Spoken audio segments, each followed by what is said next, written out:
Surat ini termasuk golongan surat Makkiyah yang menggambarkan kebangkitan besar ketika segala sesuatu bakal ditampakkan dan keadilan yang sempurna akan ditegakkan.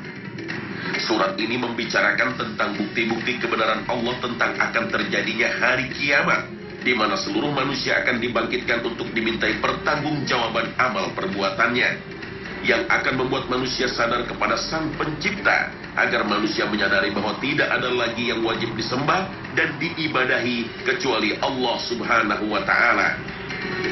Idza waqa'atil waqi'ah laysa liwaqa'atiha kadhibah khafidatun rafi'ah.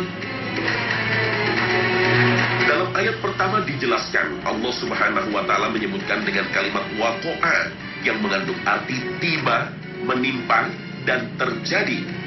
Ini menandakan bahwa kiamat benar-benar akan terjadi dan tidak ada seorang pun yang bisa menghalangi terjadinya kiamat, sebagaimana yang terdapat dalam ayat kedua. Sedangkan ayat ketiga menjelaskan tentang satu golongan akan merasa tersiksa dengan adanya hari kiamat, disebabkan ketika hidup di dunia banyak amal soleh yang belum mereka kerjakan.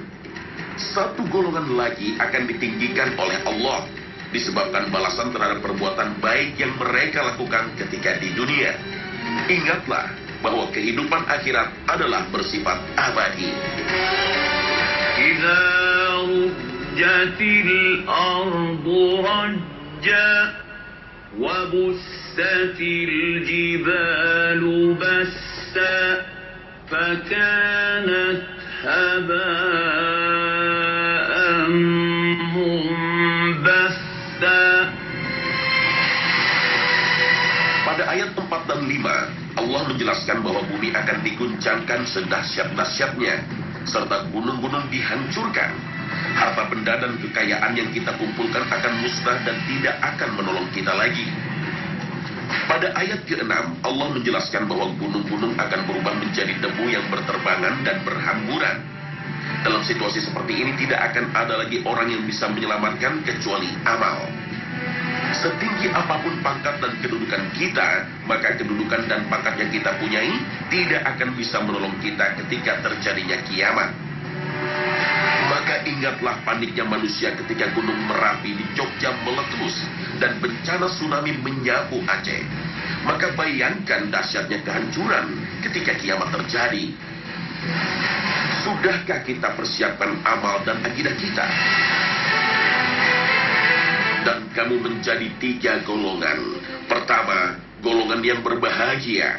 Alangkah mulianya golongan yang berbahagia itu. Kedua, golongan celaka. Alangkah sengsaranya golongan celaka itu.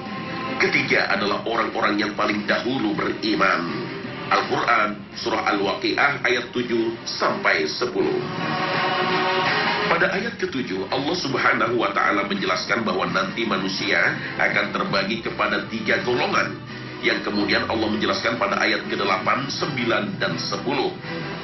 Golongan pertama adalah orang-orang yang akan mendapatkan kebahagiaan di dunia dan akhirat, yaitu orang-orang yang senantiasa berwasiat kepada kebajikan dan berbuat amal soleh, sebagaimana firman Allah Subhanahu wa Ta'ala yang artinya, demi masa sesungguhnya manusia itu benar-benar dalam kerugian, kecuali orang-orang yang beriman dan mengerjakan amal soleh, dan nasihat menasehati supaya mentaati kebenaran, dan nasihat menasehati supaya menetapi kesabaran. Al-Quran Surah Al-Asr ayat 1 hingga 3. Kata Masy'ama pada ayat 9 mengandung arti tangan kiri yang berasal dari kalimat sya'ama, dan mengandung arti mengetahui pertanda buruk. Orang-orang yang termasuk golongan kiri ini adalah orang-orang yang telah mengutuk diri mereka karena kebodohan mereka sendiri. Pada ayat 9, Allah menjelaskan bahwa kelompok orang-orang yang celaka adalah orang-orang yang ingkar terhadap nikmat Allah, dan golongan orang-orang yang diberi mata dan telinga akan tetapi tidak digunakan dengan sebaik-baiknya. Dan sesungguhnya kami jadikan untuk isi neraka jahanam kebanyakan dari jin dan manusia. Mereka mempunyai hati, tetapi tidak dipergunakannya untuk memahami ayat-ayat Allah. Dan mereka mempunyai mata, tetapi tidak dipergunakannya untuk melihat tanda-tanda kekuasaan Allah. Dan mereka mempunyai telinga tetapi tidak dipergunakannya untuk mendengar ayat-ayat Allah. Mereka itu sebagai binatang ternak, bahkan mereka lebih sesat lagi. Mereka itulah orang-orang yang lalai.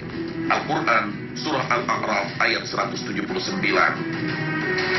Sedangkan pada ayat ke-10, Allah menjelaskan golongan orang-orang yang beriman lebih dulu.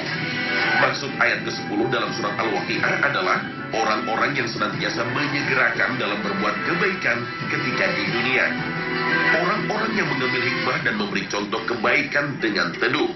Orang-orang yang tidak mengajak permusuhan dan teror kepada kelompok lain, tidak berkelompok dan mengelompokkan diri.